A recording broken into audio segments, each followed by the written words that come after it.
ನಮಸ್ಕಾರ ವೀಕ್ಷಕರಿಗೆ, ND plus ವಾರ್ತೆಗೆ ಸ್ವಾಗತ.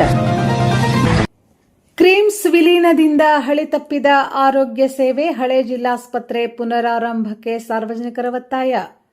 ಕ್ರಿಮ್ಸ್ನಲ್ಲಿ ಸದ್ಯ ರೋಗಿಗಳ ನೋಂದಣಿ ಸಂಖ್ಯೆ ಇಳಿಕೆ, ಖಾಸಗಿ ಆಸ್ಪತ್ರೆಗಳ ಸಂಖ್ಯೆ ಏರಿಕೆ.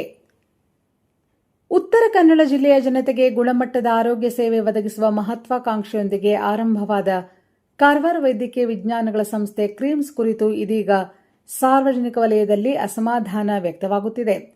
ಜಿಲ್ಲಾಸ್ಪತ್ರೆಯನ್ನು ಕ್ರಿಮ್ಸ್ಗೆ ವಿಲೀನಗೊಳಿಸಿದ ಬಳಿಕ ವೈದ್ಯರ ಕೊರತೆಯಿಂದ ಆರೋಗ್ಯ ಸೇವೆಯ ಗುಣಮಟ್ಟ ಕುಸಿದಿದೆ ಎಂಬ ಆರೋಪಗಳು ಕೇಳಿಬರುತ್ತಿದ್ದು, ವಿಶೇಷವಾಗಿ ಬಡ ಹಾಗೂ ಗ್ರಾಮೀಣ ಭಾಗದ ರೋಗಿಗಳು ಹಲವು ಸಂಕಷ್ಟಗಳನ್ನು ಎದುರಿಸುತ್ತಿದ್ದಾರೆ ಎಂದು ಸಾರ್ವಜನಿಕರು ಆಕ್ರೋಶ ವ್ಯಕ್ತಪಡಿಸಿದ್ದಾರೆ.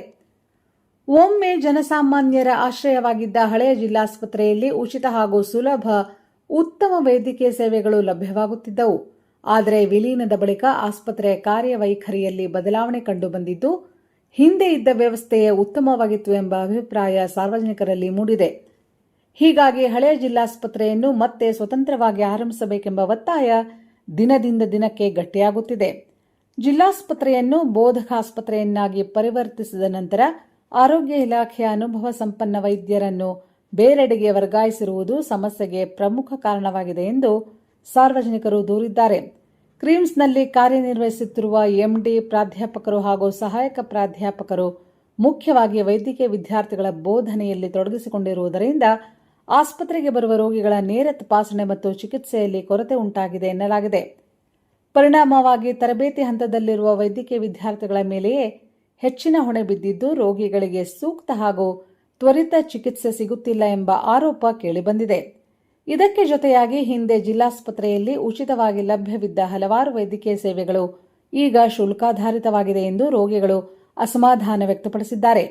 ಆಸ್ಪತ್ರೆಯಲ್ಲಿ ಕೆಲವು ಅತ್ಯಾಧುನಿಕ ಚಿಕಿತ್ಸಾ ಸೌಲಭ್ಯಗಳು ಹಾಗೂ ಪರಿಣತ ವೈದ್ಯರ ಕೊರತೆ ಇರುವುದರಿಂದ ಗಂಭೀರ ರೋಗಿಗಳನ್ನು ಇತರೆ ತಾಲೂಕು ಆಸ್ಪತ್ರೆಯಿಂದ ಮಂಗಳೂರು ಸೇರಿದಂತೆ ಹೊರ ಜಿಲ್ಲೆಗಳಿಗೆ ರವಾನಿಸುವ ಪರಿಸ್ಥಿತಿ ಎದುರಾಗಿದೆ.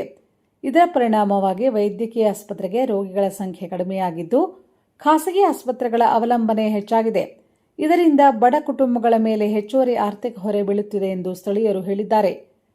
ಚಿಕಿತ್ಸಾ ಸೇವೆಗಳಷ್ಟೇ ಅಲ್ಲದೆ ಅಂಗವಿಕಲರ ಪ್ರಮಾಣ ಪತ್ರ ಸೇರಿದಂತೆ ವಿವಿಧ ಸಾಮಾಜಿಕ ಭದ್ರತಾ ಯೋಜನೆಗಳಿಗೆ ಅಗತ್ಯವಿರುವ ವೈದ್ಯಕೀಯ ದಾಖಲೆಗಳನ್ನು ಪಡೆಯುವುದು ಸಹ ಸಾರ್ವಜನಿಕರಿಗೆ ಸವಾಲಾಗಿ ಪರಿಣಮಿಸಿದೆ.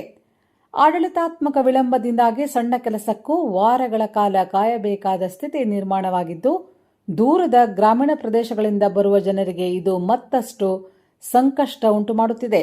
ಈ ಹಿನ್ನೆಲೆಯಲ್ಲಿ ಕಾರವಾರದಲ್ಲಿ ಸಾರ್ವಜನಿಕ ಆರೋಗ್ಯ ವ್ಯವಸ್ಥೆಯನ್ನು ಪುನಃ ಬಲಪಡಿಸುವ ಉದ್ದೇಶದಿಂದ ಕ್ರಿಮ್ಸ್ನಿಂದ ಜಿಲ್ಲಾಸ್ಪತ್ರೆಯನ್ನು ಪ್ರತ್ಯೇಕಗೊಳಿಸಿ ಸ್ವತಂತ್ರ ಜಿಲ್ಲಾ ಆಸ್ಪತ್ರೆಯನ್ನಾಗಿ ಮರುಸ್ಥಾಪಿಸಬೇಕೆಂದು ಸಾಮಾಜಿಕ ಕಾರ್ಯಕರ್ತ ಸೂರಜ್ ಕುರುಮ್ಕರ್ ಅವರು ಶಾಸಕ ಸತೀಶ್ ಸೈಲ್ ಹಾಗೂ ಆರೋಗ್ಯ ಮತ್ತು ಕುಟುಂಬ ಕಲ್ಯಾಣ ಸಚಿವ ದಿನೇಶ್ ಗುಂಡೂರಾವ್ ಅವರಿಗೆ ಮನವಿ ಸಲ್ಲಿಸಿದ್ದಾರೆ.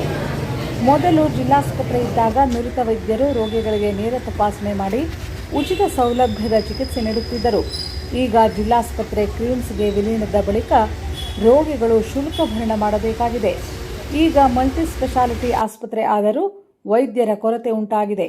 ಬೇರೆ ತಾಲೂಕು ಆಸ್ಪತ್ರೆಯಲ್ಲಿ ರೋಗಿಗಳಿಗೆ ಹೆಚ್ಚಿನ ಚಿಕಿತ್ಸೆಗೆ ಮಂಗಳೂರಿಗೆ ದಾಖಲಿಸುತ್ತಿದ್ದು, ಕ್ರಿಮ್ಸ್ನಲ್ಲಿ ಸದ್ಯ ರೋಗಿಗಳ ನೋಂದಣಿ ಸಂಖ್ಯೆ ಕಡಿಮೆಯಾಗುತ್ತಿದ್ದು, ಕಾರವಾರದಲ್ಲಿ ಖಾಸಗಿ ಆಸ್ಪತ್ರೆಗಳ ಸಂಖ್ಯೆ ಹೆಚ್ಚಾಗುತ್ತಿದೆ.